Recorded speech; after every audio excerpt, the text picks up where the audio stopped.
cơ mây mê âu yên Kristen ta ta lan thơ mòn môi lan sẽ phải chỉ một giờ âu yên nữ mẹ ma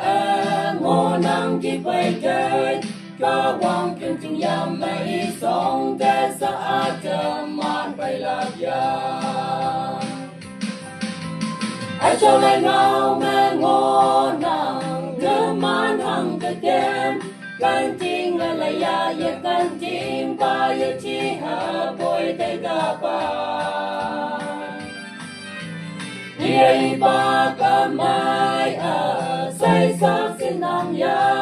ห้องจริงได้ยี่ให้ฮีปากแมงโงนังกาวังจงยามหาจะมาเลยโยกกันคือฮีปากไม่แม่âu yên Kristen ta ta lan thơ mòn môi lan sẽ phải chim một giờ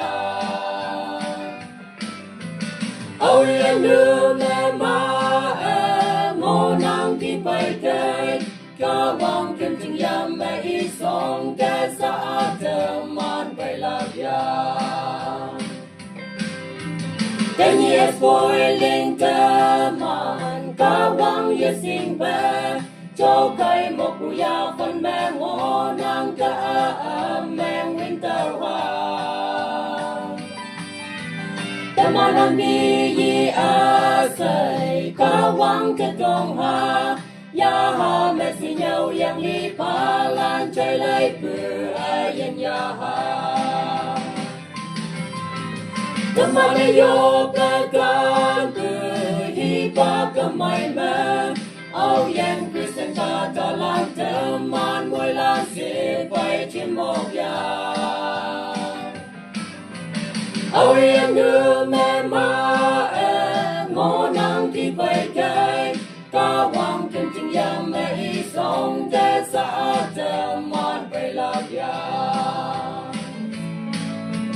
ta mà đây yo ca tan cứ hi pa ca mai mẹ âu yên Kristen ta ta lan thơ mòn môi lan sẽ phải chim một giờ âu yên nữ mẹ ma ngô năng thì phải chơi ca hoàng kim chừng yam mẹ y sống để sa thơ mòn phải là giờ ca hoàng kim chừng yam mẹ y sống để